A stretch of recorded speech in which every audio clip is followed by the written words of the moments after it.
What's up, guys? Welcome into Packers Total Access. My name is Clayton. You can check us out on packernet.com. Find me on Twitter at Packers_access. Email PackersTotalAccess@gmail.com. You can text us 865-658-5824. Joined alongside Tim, live in Green Bay. We're here to talk Packers Bears as we are on the eve of the 1 o'clock matchup tomorrow in the Windy City, Chicago. Sounds like the weather's going to be pretty nice, a little nicer than this picture we've got for the background. But I think that's an appropriate picture for the background. The big dark cloud hanging over that city and that football team. It's appropriate. Yeah, I think you're right, man. I think you're right there. The Bears still suck. So we got some news that came down to Pac. We're going to hit on a couple of roster moves, revolving around injuries, obviously. Before we do that, wanted to read this off real quick, just a quick refresher. PFF tweeted this out. The teams with the most at stake this week, number one in the entire league, is the Green Bay Packers. If they beat Chicago tomorrow, there's an 80% chance of them making the playoffs. If they lose in Chicago, it drops all the way down to 48%. So you see, this is definitely the highest stakes on the week here as far as playoff implications. Cincinnati Bengals second there with the win. They've got a 47% chance of making the playoffs. With the loss, it drops all the way down to 16%. The 49ers, if they win, theirs will raise to 71%. With the loss, it drops to 40%. The Colts, 45% with the win, 15% with the loss. Denver Broncos, 58% with the win, 32% with the loss. And then, of course, the LA Chargers with the win, 93% chance of making the playoffs. If they lose, it drops all the way down to 68%. But Tim here, man, with the win, 80%. With the loss, it's going to be an uphill battle the rest of the way, man. Let's hope we go down there and take care of business tomorrow. And I'm feeling pretty good about the game, personally. How do you feel about it here? Oh, I feel good. I mean, it's the Bears. We should do what we do always, go down there and get the dub. But in that same breath, man, you can't take this team for granted. I really like Hafley's comments earlier in the week, talking about the guys are not taking this one lightly. We need this win. It's a divisional game. We haven't won a divisional game yet this year. So now's as good a time as any, especially with, these stats up here, considering what's at stake. You want to say, hey, we're going to boat race them, right? Here's a team that's, clearly their locker room is discombobulated. They've got issues on the offensive side of the ball. Mm-hmm. They've got issues at head coach. They just changed coordinators. I don't want to use that trap game terminology here, but I don't want us to be overly confident going into this one. I think we should just take this as serious as we take any other matchup. And if anything, a team like Chicago, you want to be more on your P's and Q's against, because, these guys all got something to prove, and they're trying to prove to their fan base and to each other that they can win a ball game. And they hate us just as much, if not more, than we hate them. So they're going to be motivated. The piss will be hot on both sides of the ball tomorrow. So, man, I don't think we're going to fly under the radar with this one and just kind of half-ass our way into a victory. We got to be on our A game against the Bears, regardless of what the media is saying or what the fans are saying. There's a game. Yeah, our guys better wake up with their piss hot, like I said before. So. Sorry to cut you off there, Tim. I just had to hit it, man. No, it's so true. So true. Yeah, you got to start quick. Jump up on the Bears as quick as you can and make them play from behind the entire game. That should be, kind of the MO. I know everybody's following into the chat now. Good to see everybody. Ron Sambo asking important questions. Does Matt take the ball tomorrow? I would say yes. If he wins the toss, he's going to take it. If you're asking me would I rather him defer, I would rather him defer. But I'm pretty sure he will take the ball, though. So what do you think, Tim? You think he'll change that up anytime soon? Because I heard a statistic the other day, and he is the only coach in the league that's taking the ball rather than deferring. So yeah, and I think that's a testament to how Matt feels and his confidence level in this offense. And I think given the track record of this offense the past couple of weeks, even going into the bye, maybe we do. Maybe we want to take the ball on the road in Chicago, get the wheels turning early, get going. But however, if you go 3 and out, it does you absolutely no good, and you kind of screwed the pooch. I have a lot of faith in our defense. I think deferring if you win the toss and 3 and outing the Bears is just as good. Yeah, as taking the ball, and then you get it again in the second half, get a chance to double dip, win the middle 8 and double dip, get a score before half, get a score coming out of halftime. Hey, that would be the scenario that we all dream about. But my gut tells me Matt takes the ball, but I'm with you, Clay. I would defer. Yeah. Yep. I definitely like to defer, like you said, to be able to double dip right before and after halftime. And it kind of puts the pressure on their offense right off the bat. You know, if they go 3 and out, you can call your game a little bit different. You know, if you go 3 and out, they go down and score. Now you're on your heels the rest of the game. It just feels that way anyway. So, all right, let's see here. 2-0 for this says Netflix is the Chicago Bears of live streaming. Man, Tim, that was rough last night, man. That thing just spinning and buffering. Boy, I was angry until I got on Twitter, and then I just laughed watching everybody roast Netflix. It was hilarious. So, like, how could they not be prepared for I that? don't. I have no idea. You know how many global subscribers you have, you know, Yeah. all of us good folks out there that pay you money. You had the nerve to raise the rates a couple months back, you know. Right. Now you come out. I'm all for paying a little more if you improve the product, but it looks like the product regressed. Yeah, me and the missus were talking about that last night too. It was kind of interesting and equally frustrating. But hey, shout out to Antonio Brown on X, keeping the fan base in the loop, as he had like nearly 5 million people watching the live stream from his seat right there at AT&T Stadium. So that was an interesting part of the evening. But yeah, what a joke. I love that. Too old for this. The Bears of live streaming. I love it.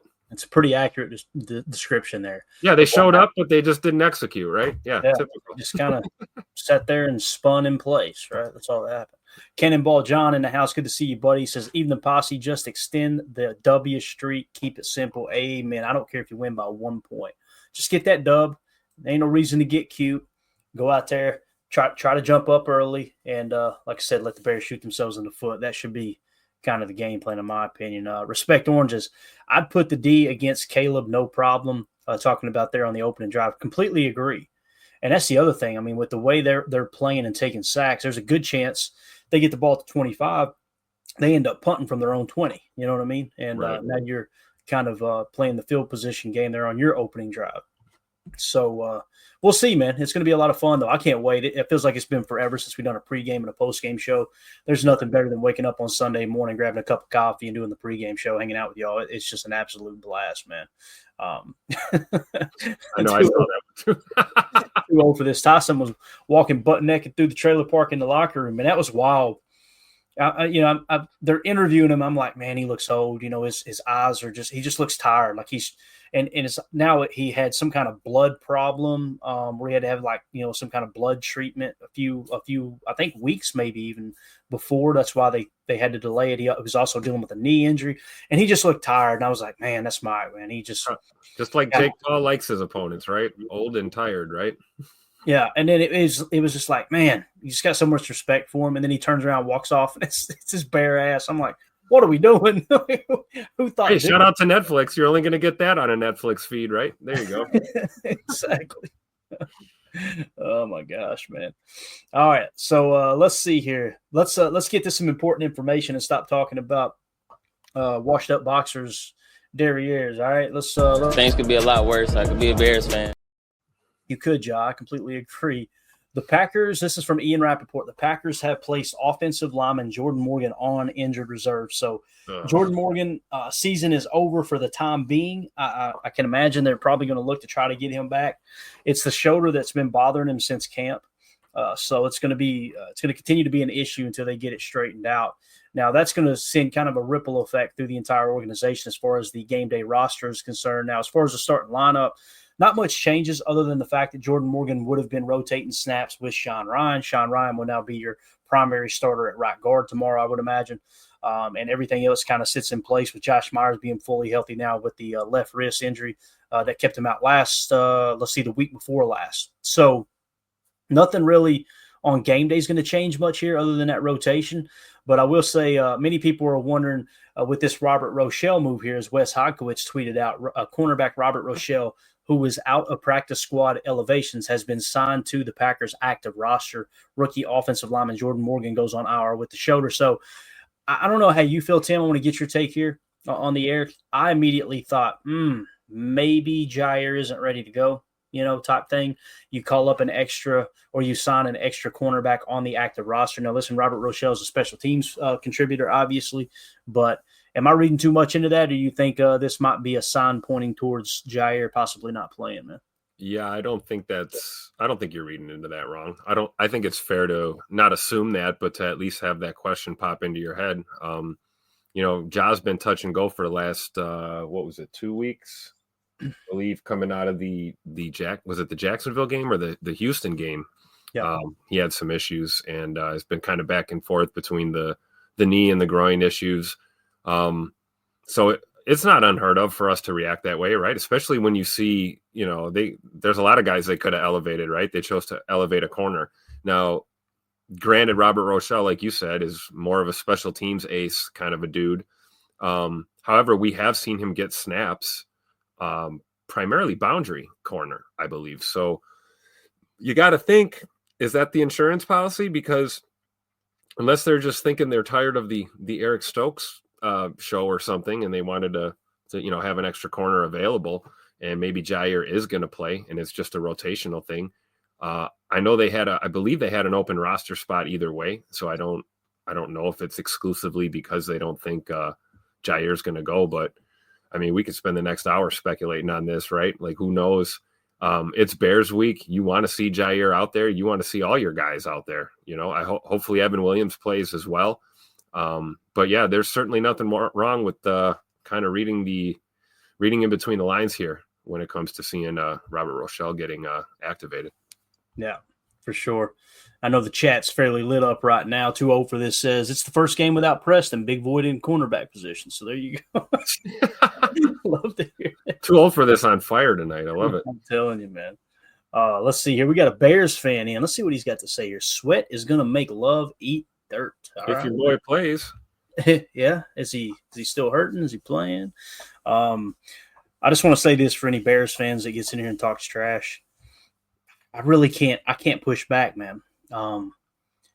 You guys have got me in a position where I feel so damn sorry for you. It's hard for me to say anything back. So have at it there, Juke you. All right. Juke you off the dub. All right. Yeah. Oh, we're going to give him some.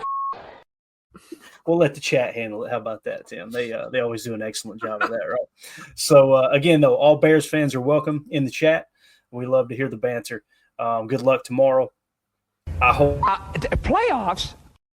I hope someday I have the confidence that you guys and gals have for such a crappy team, but that's just me. So that's pretty much the injury news. Obviously, Jordan Morgan no-go. Robert Rochelle is going to get signed to the active roster.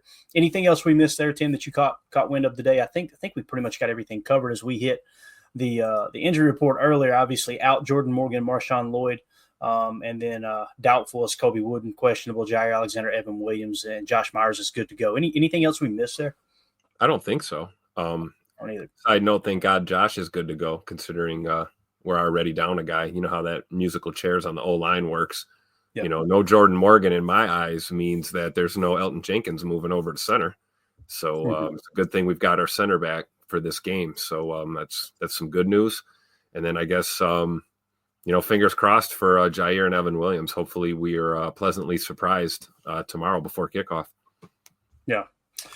Hope so, man. I think if you made me choose between Evan Williams and Jair Alexander, which one I want to play, for me, it's Evan Williams. I would rather Evan Williams play over Jai and let Jai rest up and get Evan some more snaps as we're getting closer to this playoff run, and trying to obviously, check your box there to get into the playoffs first and foremost. But would be a good look for Javon Bullard to get some slot time too, against an offense that's kind of wishy-washy right now. Maybe a kind of low risk, high reward situation for a young DB. Yep, I agree. Get these guys some meaningful snaps here as you're coming down the stretch, and if you march Jair out there and he's still a little banged up, and God forbid he gets hurt even worse and he has to go on IR for 4 weeks, that's a really, really bad look in my opinion, as opposed to, hey, let him sit and let's let Javon Bullard play the slot, put Keyshawn and Carrington Valentine on the outside, work in Stokes as you go throughout the game and kind of approach it that way. That's just me personally. Have Evan Williams playing safety. So, but on the offensive side of the ball, though, pretty cool. PFF Green Bay Packers tweeted out, Tucker Kraft has a plus matchup when lined up in line versus the Chicago defense. The Bears have allowed the 4th most receiving yards to inline tight ends this season. That's an area Kraft thrives as he ranks 3rd in receiving yards from the inline alignment. So you guys know we've talked about this. He is your true Y on this offense, meaning he's going to play attached the majority of the time. It doesn't mean he can't flex, but for the most part, he's going to be playing on the line of scrimmage attached to the offensive line. And it sounds like here, Tim, one of the weak spots, in addition to the run defense that Chicago has, is the inline tight end gashing them here. They got the 4th most receiving yards to allowed to inline tight ends. So who knows, man? Tucker Kraft might be due for another big game. Seems like the last time we had a stat like this, and we mentioned it before the game, he went off with that 67-yarder and all that good stuff, right? So we'll know in the morning if he gets up and tweets out forklift certified, right? If he does, then we're good to go. So big old pallets of yards after the catch, baby. Right. I love it. Put him in line, put him on the boundary, slot, backfield, quarterback, whatever. Selling beers in the stands, whatever it takes, man. Tuck Norris is he is that dude. We all know that. Yeah, definitely. Daryl in the chat, good to see you, buddy. He says Evan Williams has been outstanding even for a rookie. He should have been selected Rookie of the Month. He's got the knack as a safety. He's sure surprised the heck out of me, Daryl.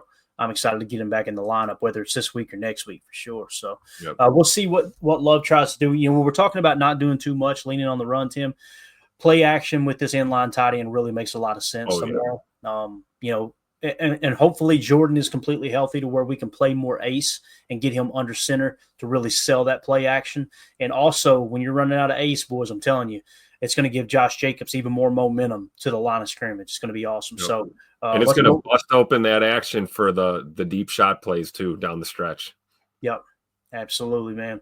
So we'll see, man. Again, Tucker Kraft, if you got him on your fantasy team, he's probably active every week anyway with the amount of touchdowns he scored. But make sure you get him in the lineup. Probably going to have a pretty decent day. At least the statistics are pointing in that direction. And since we're talking fantasy here, let's give a shout out to everybody in our PTA Fantasy League. We got an update. Thank you, Miss Carly Ray, for sending over the standings here. So here are the PTA Patreon Group Fantasy League standings. First place, we got the Numbschools at 8-2. Second place, we got the Hunka Burning Love at 7-3. Third place, CJN airing it out is 7-3. Here's the guy. Fourth place, Trevor from Virginia, 7-3. Fifth place, United Bates. Look at Bates climbing the ranks there. He's sitting at 6-4. Here's the guy. Sixth place, you got the Immunizers at 6-4. Seventh, you got Pack Daddy at 5-5. Eighth place, you got Jake G126 at 5-5. Dave C is in the ninth spot at 5-5. Then it's Chris N's Nose Candy is what that is. Playoffs. Chris N's Nose Candy at 4-6. Unbelievable. 11th place, you got Dane Stromstad at 4-6. 12th, you got Carly in the 12th place now. So she's climbed up a couple spots there, sitting at 2-8. And you've got Pack and Cheese at 2-8 in the 13th spot. And then in the 14th spot, you've got Mike's Marvelous Team that just so happens to not be so marvelous this year, sitting at 2-8. So, shout out to Mike. Hey, buddy, keep doing your thing, man. There's still a little bit of season left here. Turn that thing around as quick as you can, you know. But pretty cool. So, again, shout out to Numbschools. Definitely has the best record here in the PTA Patreon Fantasy Football League. We do that for our Patreon listeners, and we'll probably do 2 leagues next year because the Patreon group has grown so much. This was the inaugural year of doing this, and there is prizes included in that. I know Carly's already explained that in the past. I don't have all the details, but essentially there is a buy-in, and I think it's first, second, and third place winners will get a payout, which is really, really cool. So, again, if you want to join our Patreon group, though, just scan the QR code in the upper right. That'll send you to patreon.com/PackerFan Total Access. Join one of the 3 tiers. You'll be entered into the giveaways. We're going to be doing a giveaway tomorrow during the post-game show following the Packers-Bears game. We're going to be giving away an autographed Romeo Doubs card. So anyone who's a member of one of the 3 tiers in our Patreon group, or you're a member on YouTube, a YouTube member here on the broadcast, we will put your name on the Larry McCarron pinky wheel and spin that sucker and give away that autographed Romeo Doubs card. I know Michael Herman just won an autographed Romeo Doubs card that went out in the mail just the other day. So shout out to him for winning that. But, yeah, appreciate you, you guys and gals being a member. I get choked up over it, of the Patreon group. Tim, anything you want to add to this, man? I just can't get over the names of the teams. Oh no, that's classic. I love it. The Immunizers with Ron Swanson as a profile pic. You love it. Yeah, man. Looks pretty competitive there inside that really that top 10, that whole group there. So we'll see how it goes down the stretch. And shout out to Carly for climbing up the leaderboard there, getting some dubs. I'm not a fantasy player, but it is cool to see the Patreon group really kind of coming together and pulling this off. Shout out to Carly for putting it all together.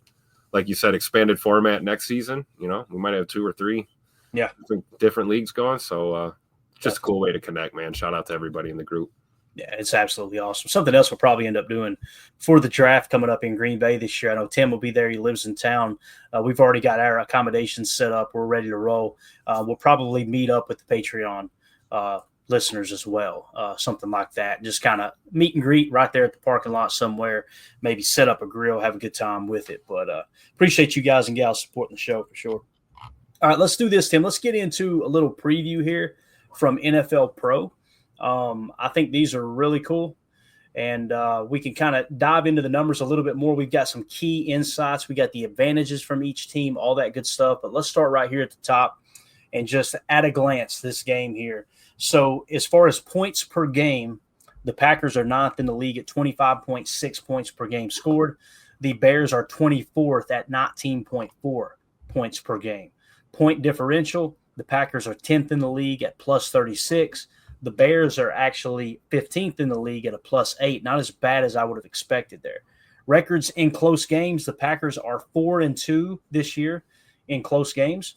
The Bears are 2-3. The average margin of victory, the Packers are 20th in the league at 8.8 points as an average margin of victory. The Bears are actually 6th at 14.5 to show you how inconsistent they've been.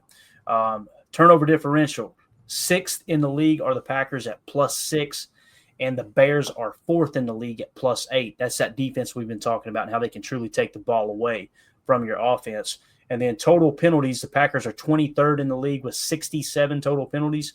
The Bears are 10th in the league with 56. We did point out, because Robert had laid out the head ref, the head official for the game. I can't remember his name now. We went and looked at the statistics.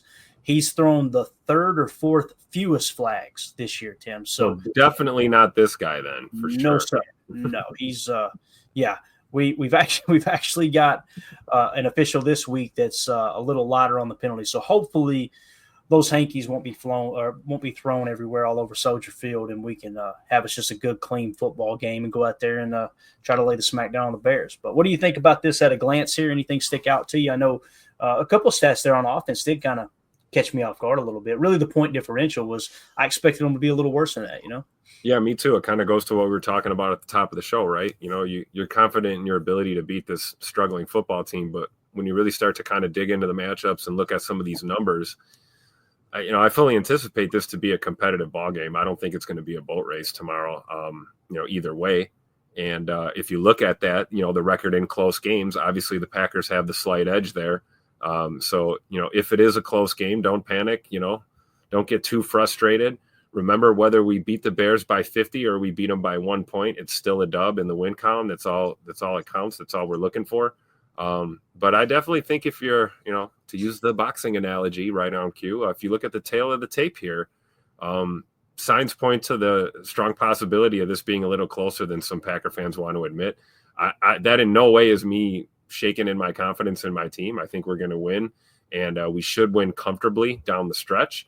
But it's going to be a ball game. They've got a legit defense, and we got to be on our P's and Q's. It does help to have a ref that's not flag happy, but if we're making stupid moves and shooting ourselves in the foot with procedural penalties or false starts, the holding, things like that, he's going to throw the flags. So I don't know. Something's telling me this might be a little closer than any of us would like to imagine, I agree, man. Again, division rivals, you can never rule anything out, right? Great point right here. Too old for this. On fire again. This is the Bears Super Bowl. At this point, absolutely, right? They're tuned up to play the Packers right now. Yeah, definitely, man. Yeah, it's Again, you can't overlook any team. You throw in the fact that it's a divisional matchup and you got a wounded dog or a wounded bear, pardon the pun, and they're going to come out like you said, like 2-0 for this said. This is their Super Bowl. If they win this game, it makes the sting of this down year, go away a little bit quicker, right? So got to get the dub, like Prince says, get the W. Ugly wins on the road still important. Amen. Yep. And you always hear defense and running game travels. Just got to stick with the run, Tim. We got to run the football tomorrow, man. Everything about the analytics, the statistics, everything suggests lean on the run and go play action off the run. And I'm sure we will for at least a series or two before we get away from it. I'm telling you, man. All right, so when we look at the team overview, okay, the Packers offense, 13th best offense as far as overall passing efficiency. They're 13th in the league. The Packers defense against the pass and overall efficiency is number 1. So they're getting a 4-star advantage to the Packers pass defense. That's exactly what we were just talking about. Overall rushing efficiency, the Packers are 8th in the league. The Bears defense is 22nd at stopping it. That's a 3-star advantage for the Packers and the overall rushing efficiency. Pressure rate, the Packers are not as an offense. The Bears defense are 11th in efficiency there. That's a 2-star advantage to the Packers. Now, with the Bears offense versus the Packers defense, their overall passing efficiency is 28th. The Packers defense, pass defense, is 8th. That's a 4-star advantage for the Packers. The Bears offense overall rushing efficiency is 24th. The Packers run defense efficiency is not. That's a 3-star advantage. And the pressure rate for the Bears offense, handling the pressure rate, is 29th. The Packers defense is 24th in pressure rate. As far as that goes, that's a 2-star advantage for the Packers. I was talking to someone online earlier today. His name was Chris Silva. We were kind of messaging back and forth. And he was mentioning the pass rush has got to get going for this game. And I swear to him, I think I'm the only person on the face of the earth that's watching the tape and going, they're not really keying in on getting after the quarterback, man. They're focusing on stopping the run and being less aggressive, where every offense probably expected them to be this one gap, really, really aggressive approach to defense. And again, the pressures have been down, the sacks have been down. But what you're noticing is they're way better at run defense this year. And we got a much better record at this point than we did last year as well. So it's all about playing situational football and playing what Matt LaFleur always talks about in complementary football. And look at the guys that we're facing, right? On this offense, we talked about Caleb Williams struggling with his read progression, not getting to the second, third, fourth read a lot of times, breaking the pocket too early, even if it's not necessarily collapsing on him. And then he's running around, rough shot, parallel, left and right. Maybe that's the key. We always say pressure pick, coverage sack. Well, maybe we're just going to see a lot of coverage sacks in this ball game. And, we keep going with that, moderate pressure and let him stand in there and look at a bunch of covered up receivers and then see what the heck he's going to try and do with the football. Because you got to be real. He does have that arm talent. We always talk about it. So if you're sending 5 or you're sending 6 too much, there is a chance you could get bit, down the stretch against any team, let alone, the struggling Bears. So, it's all about what the approach is going to be from Jeff Hafley, and we'll see how it goes tomorrow, man. But I don't think we take him for granted too much. He is a rookie quarterback. He is struggling, but we've also seen some flashes this year. You can't deny that and ignore that. And you definitely don't want to be the team that talks the talk and sleeps on them and gets roasted on Sunday. So I'm just staying there with it. Yeah, we got a Bears fan in here that says Green Bay's bad at covering. They're the 8th highest passing defense efficiency in the league. Just people try so hard to prove their ignorance. It's hilarious, man. I can't help agreeing. It's like they don't have a damn clue what's actually going on. We don't take Bears fans seriously. Come on now. Hit them with it, Tim. Cue it up for them one time since we got some Bears fans. I should have that on Hot Button. The Bears still suck. Yes, they do. Boy, let me tell you, I found the Recibos today, Tim. I went through and how do you not find them? They're everywhere. All I have to do, I'm like a damn accountant nowadays, man. I've been following this stuff away, very organized. I just go search hashtag remember this tweet, and there are Bears receipts everywhere. It's hilarious, man. I mean, absolutely hilarious. Got on Eric Sutherland in the chat. Don't put that one up. No, let's don't do that. All right, that's taking Breaking Bad to a whole nother level here. You know what I'm saying? But yeah, it's fun to kind of comb back through and see all the knucklehead tweets. Man. Wait. He says, hold on. Come back after the game. You will see. Remember I called it. Okay, cool. They're all on the screen there, Chris. We got you. Yeah, and Chris, do me a favor, man. Give me your Twitter handle real quick. Throw your Twitter handle in there so we can find you. Okay, and we'll talk after the game. All right, that's cool with you. Cool. So let's see if he does it here. Let's see. I'm just waiting, Chris. Throw that Twitter handle up there, buddy. Let's see it. Anytime now. I'm a man, so I don't Twitter. Got it, Chris. So how do we get a hold of you, Chris? When you disappear tomorrow for the post-game show, how do we get a hold of you, sir? Gentlemen, it brings me to my next point. Don't smoke crack. All right, there you go. So Chris is a man, and he doesn't use Twitter. That's what I'm talking about. All right, so here we go. Next gen stats, keys to the game. Let's see here. Jordan Love has 0 touchdown passes in the last 2 games after having 2+ passing touchdowns in each of his previous 11 games, including the playoffs. The Bears have allowed just 6 passing touchdowns in 2024. That's the fewest in the NFL. Like we said, lean on that run. Let's see here. Bears offense. Chris, you might want to look away for this one, sir. The Bears have gone 23 consecutive drives without a touchdown. Tim, the other day we posted a 23 consecutive drives. Michael Jordan, 23, baby, Chicago. Which, by the way, if you go back and watch the Hard Knocks video now, it is hilarious. I remember when they did the Bears or the Bulls intro, and they're comparing Caleb Williams to Michael Jordan, and oh my God, Mike's somewhere in North Carolina right now, going, "Oh my gosh, yeah, what are they doing to my legacy?" That city really has hit rock bottom. Oh Lord. So anyway, the other day we had a screen grab that said 19 consecutive drives without a touchdown. I had no idea that they're up to 23 now. That's pretty impressive. It said this is tied for the second longest streak in the NFL in 2024 and the longest drought for the Bears since they went 24 consecutive drives without a touchdown in weeks 6 through 8, 2017.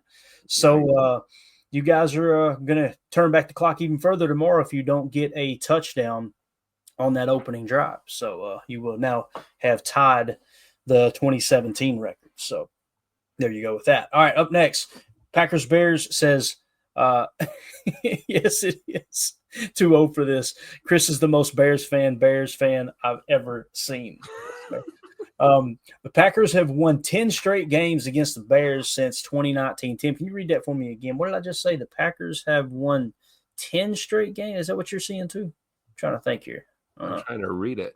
Yeah, I think it's 10 straight 10 games. straight games against the Bears since 2019. Yikes. So wait a minute. There might be some logic. I mean, even a blind dog finds its ass a couple times a day, right? I mean, if you're playing the law of probability here, like I said, we better take this game seriously, man, because good grief are they due. And listen, they've been playing this rivalry game for a very, very, very long time, right?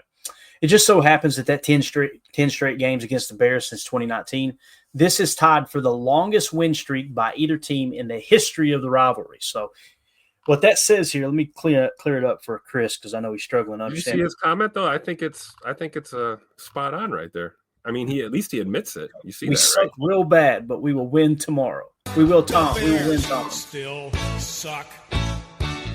Heard it from a fan right here. 10 straight games. 10 straight games. All right, anyway. Next one. Let's see if we can find some positives for the Bears here. The 2024 Bears are the first defense since the 2019 Bills to have not allowed a touchdown to a slot receiver through the first 10 weeks of a season. The Bears have allowed 6.6 yards per target to receivers aligned in the slot this season, the 4th fewest in the NFL. The matchup, Jordan Love has averaged the 4th most yards per attempt, 9 per attempt, and thrown the 3rd most touchdowns, 9, when targeting receivers aligned in the slot this season.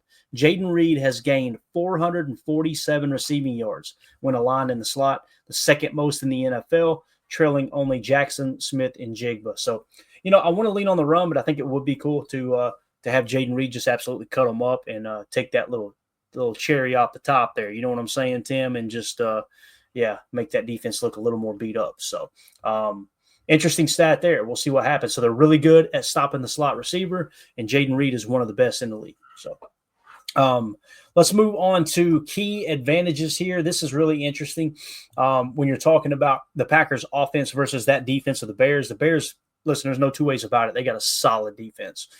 Passing versus the blitz, the Packers offense has been really bad this year against the blitz, 31st. The Bears defense is 6th best when blitzing. Okay, the advantage is a 5-star advantage for the Bears. Rushing versus the lot box, the Packers offense is 7th best in the league. The Bears defense is absolute cheeks at stopping it at 28th.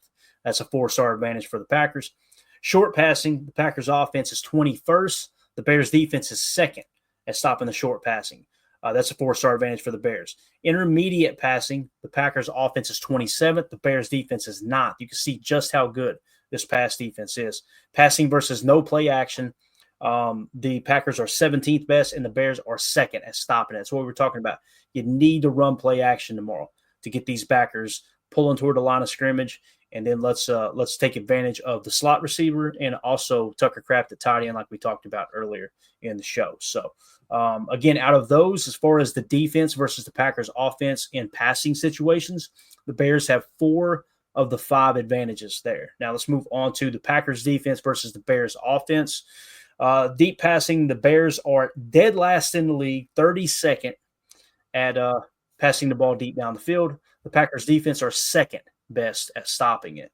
So that's a 5-star advantage for the Packers. Passing versus pressure, the Bears, when they're pressured, 29th in the league. The Packers are 6th when they bring pressure, 5-star advantage for the Packers. Passing versus no blitz, even when nobody blitzes them, Tim. The Bears offense is 25th in the league versus no blitz. And when the Packers don't blitz, they've got the 4th most efficient defense in the league. That's another 5-star advantage. Long passing, the Bears are 29th. The Packers defense is 10th. And then passing versus no play action, the Bears are 26th and the Packers defense is 8th. That's another 4-star advantage. So on the Packers defensive side versus the Bears offensive passing game, the Packers have all 5 categories as an advantage for them there. So anything you want to add? So the Bears have a new OC though, correct?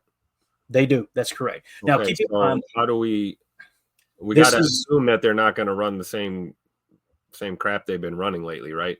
Yeah, what I expect to happen, and based off the tape I've watched their last 3 game saturation. I didn't get to the 4th. It was a crappy. The plays they were calling. There was multiple plays. I was like, there is nowhere to go with the football there. It's just a couple of shots and one intermediate, and you take that intermediate away, you're a sitting duck, right? So that's kind of what stood out to me. Again, the key is going to be though running the football with Packers, obviously, and just making the Bears play from behind, man. I can't say it enough. That really is the blueprint for winning this game. Greg Rice says, new OC, same playbook. They can't install a new O in a week. Very true, Greg, but every offense has every route combination, every passing concept is in every NFL playbook, okay? Yep. So when you say they can't install a new offense, you're correct. They're not going to go out and say, okay, we're going to go away from a wide zone boot, which is what Shane Waldron essentially ran. He brings a little more of a spread approach to it. But we're not going to go away from that and start running a gap scheme, right? But again, you can look at what you've done, and there's a reason they got rid of Shane Waldron is because they didn't like the plays that he was designing or the play calls he was making. Every offensive play is made up of route combinations, right, and passing concepts. So if you look up and you go, okay, they've only been running these 3 concepts for the last 4 or 5 weeks, and they've been absolute cheeks at throwing the football, something should trigger in your mind. Maybe we need to change that up. I think they will change that up. Now, I don't have charted what their top 3 concepts are in the passing game, but I just do know going back and watching the tape, there was multiple times I felt like, what the hell are they doing? What are they even trying to accomplish? Well, if we're seeing that on tape, you got to think they are, obviously. And that's probably led to them finally making a change. So, to Greg's point, they're not reinventing the wheel, but they've got an OC in who's probably not going to call those plays anymore. He's probably going to, like you said, if they're seeing it on film, there's no options. There's really nowhere to go with the football. It would be an exercise in stupidity to go out there and call the same kind of scheme. So, that was what I was getting at. you talk about unscouted looks. I'm hoping that's what we worked on, this week in practice, because you can't really, I don't want to say you can't trust the game film, but you don't want to rely too much on it. You've got to be able to, expect the unexpected in case they break out a different approach, Yeah, definitely. And, for me, it's all going to come down to keep 7 in coverage. Keep 7 in coverage and don't get too aggressive with the pass rush and let him make mistakes. I'm telling you, he will take sacks. But if you start firing, 6, 7 guys and you give them a +1 hat count in the passing game, he can cut you up. He can go down the field. There's no doubt about it. And I think the key is going to be just try to pressure with 4. Don't try to get crazy. As much as I would love to see the Packers put him on his ass all day long, play it smart, man. All you got to do is get the dub. Don't get too cocky out there. So, 2-0 for this in the chat says the new OC, the same one who failed in Carolina in the same exact situation. That is correct, sir. Flaming tonight. Too old for this from downtown. Wow. They got worse when that dude took over in Carolina. Like worse. It was we'll see, man. We'll see what happens. Again, we'll Coach Lynn, stick around, Chris. You might learn something. I like that. I like Chris's profile pic there too. That's really cool. You see that? Yeah. Like, see you why guys do you have a toilet seat as your profile pic, Chris? See you guys, Tom, not after the butt kick. All right, man. Have a good night, Chris. Take care, bub. Don't let the door hit you where the good Lord split you. You know what I'm saying? All right. Anything else we want to hit on here, Tim? We got let's see. We kind of hit on some of those matchups there. We can go passing again. Really, it's pretty straightforward. They've got an excellent passing defense and a really bad run defense. That's essentially what it comes down to. And we have a much more well-rounded defense, pretty much a top 10 run defense, and I would say a top 15 pass defense. And they're really, really bad at playing the old offense. So, again, it's just going to come down to controlling the ball, making sure you don't make mistakes, make sure you win the turnover differential. Try to control the middle 8, although it ain't the tell-all be-all, right? Like you can't, it ain't something that you got to put a whole lot of focus in more than just protecting the football. So, if you want to hit on some of these chats in here, I'm going to go try to pull up the weather forecast, see if anything's changed. I want to look at the wind too. That's kind of a big thing. I'm with J. Cole. Belt to ass tomorrow. So the belt to ass. I love it. Big shout out to, I guess we can put that out. Bates said Chris only had 10 minutes computer time at the asylum. Dang. Greg Rice says he has an orange toilet. Weird. It is weird, right? I wonder what that orange is. Anyway, so 12 p.m. local time there in Chicago tomorrow. They're expecting it to be 57 degrees and cloudy, all right, at kickoff. And 15% chance of rain, obviously very little chance. And the wind's going to be around 10 mile an hour. So that's not too bad for Chicago, it's right? pretty calm for the windy city. So hopefully, wind shouldn't be a big factor. And, nearly 60. I mean, you could, what did you say, 50? What was the temp supposed to be? 57 at kickoff. 57 at kickoff. Wow. It's going to be 50. It's going to peak at 59. So it's going to be basically 58 degrees, 10 mile an hour wind, cloudy to mostly cloudy is what the forecast is calling. We'll take that for Chicago in November.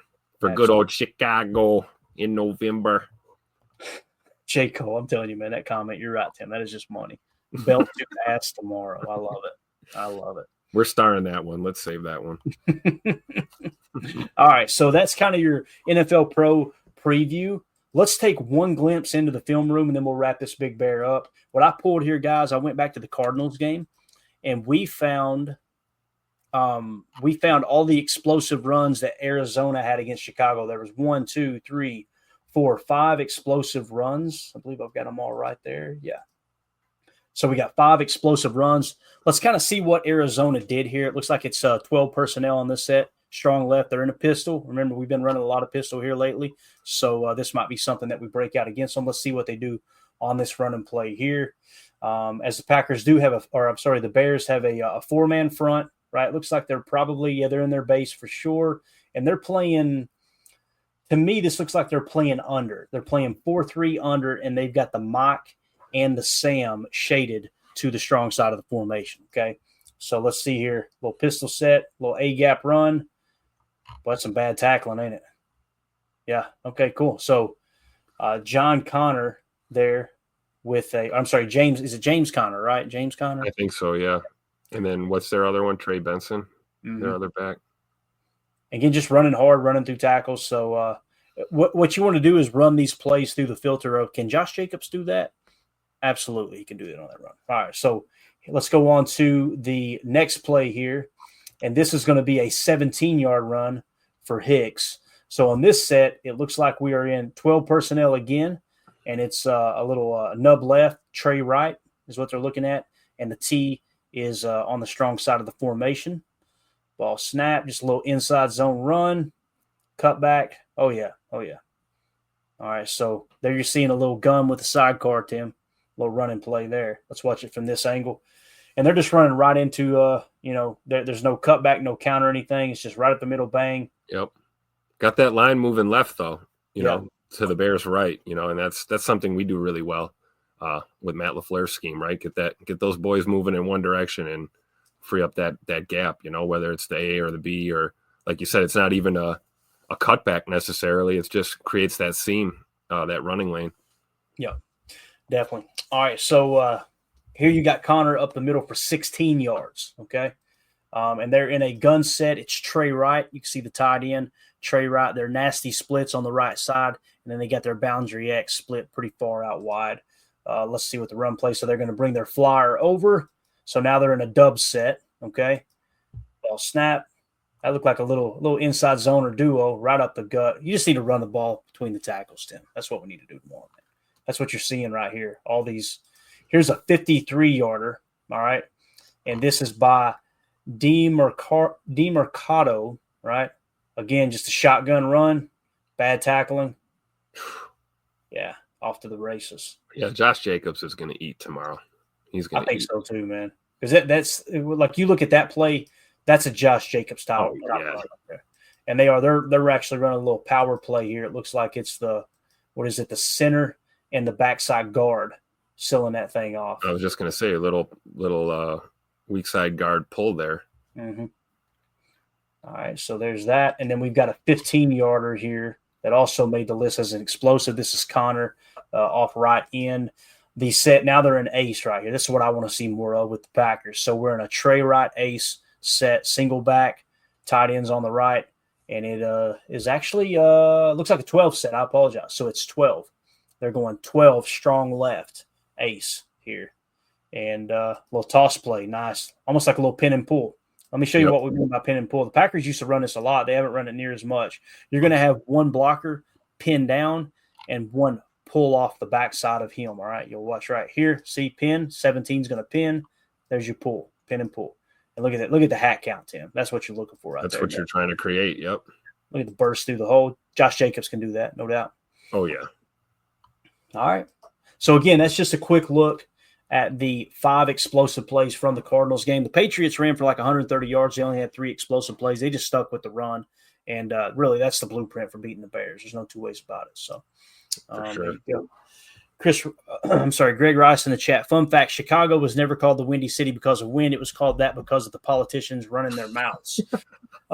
Yeah. It's a lot of hot air. A lot pretty windy down there. Mrs. Green says, Greg, that's also apparently where the Bears players get it from. Mrs. Green getting a shot in. That's what I'm talking. Fired. I love it. Wow. Yeah. Fun little fact here, too. Johnson City, just up the road from where I live, is known as Little Chicago. And it was because of some of the because of the wind, right? Because it's windy there? Yeah, the mob ties early on, obviously. There's a place, I think they said Capone actually visited here from time to time, but there's a place downtown called Capone's as well. It's a bar. And nice. They've got like a little tunnel and stuff underneath. It's a really cool little historic setup, but not that my old ass ever spends time in the club. You know what I'm saying? I hear the kids talk about it a lot. So, all right. Tim, you got anything else, man? I think we're good. I think we're ready for this game. We've covered it top to bottom. I'm with J. Cole. I got one more. No triple option jet sweep on 3rd and goal with the ball at the 1 yard line, please. Jay, you're going to make me get into the liquor cabinet tonight. Lord have mercy. You're the man, Jay. I love it. So true, man. Like, come on. Just here's the guy. But we've covered it pretty much top to bottom. Tomorrow morning, we're going to go live at 10:30 Central Time, okay? 10:30 Central, 11:30 Eastern for the PTA pregame show. We're going to be bringing you all the inactives list from both the Packers and the Bears. We'll be giving you shots from the field, all that good stuff, just to get you kind of set up for the game. And then immediately following the game, we'll be back in here for the PTA post-game show as well. Here's my take, and we'll hit it again tomorrow morning. Chicago can beat the Green Bay Packers. There's no two ways about that. This is not a slam dunk win. But if you come out and you control the clock, you control the football, don't turn it over, let them make the mistakes, you should be able to win by a couple scores. But if things, pardon the pun, get windy down there and you muff a punt or you lose a couple fumbles all of a sudden, don't panic, stick with the run, let Caleb Williams screw it up. That should be the goal. So, Tim, you got anything else, man? Just these two guys right here. Hope to see them in Chicago tomorrow. Love it. 2-0 for this says, I like the stream tonight in honor of Chris Foster. Thank you, sir. Appreciate you very much. iRock in the chat. W Stream, go Pat, go. Appreciate you, iRock. Good to see you in here, man. So Daryl says, you good, Clayton? I hope that Bears fan didn't bother you at all. I ignored him. I love it, man. I love it when people dig their own grave. I think it's hilarious. And telling you, man, I've been having so much fun on Twitter. And what's crazy is, like, if they were to pull off the win tomorrow, they would treat it. They would treat it like it's a Super Bowl. They're going to hang a banner. And us, if we lose that game, it's going to be all right, man. Let's get back on track. Playoffs are still in grab. Let's just finish the job here. It ain't going to be a big deal, right? But they do, man. They truly treat this matchup with the Bears or with the Packers like it's everything, because honestly, it is everything to them. It's all they got, you know. Yep, absolutely. But yeah. Anyway, that's it, guys. We're out of here. We'll see you tomorrow morning for the PTA pregame show. Hit that like on the way out. We greatly appreciate it. And everybody, make sure if you want to get in the drawing for the Romeo Doubs autographed card, just make sure you're a member of the Patreon group, one of the 3 tiers there at Packer Fan Total Access at patreon.com, and or be a member here on YouTube. And again, that card was donated by the great United Bates. We appreciate him. As he says right here we go. Thanks, guys. See everyone at AEM. Go Pack, go. Hey, you stay out of trouble tonight, Bates. Don't be out there running the streets. I know how you are, sir. So, Tim, appreciate your time, man. This was fun. As always, man. Bears week. Let's go. We'll see you guys tomorrow for the pregame, right? That's right, man. All right, guys. Everybody have a great night. For those of you listening on the pod, thank you for making us a part of your day. You could probably say that better than me, couldn't you, Tim? For those of you listening on the pod, that's it. I'm not quite as good as you and Jacob, but no, that's pretty good, man. That sounded pretty hickish. That sounded very not bad for a city boy, huh? Very moonshiner like there. Let's go out and try to make a difference in this crazy little world, please, everybody. All right, treat somebody nice today. Y'all take care. The Bears still suck.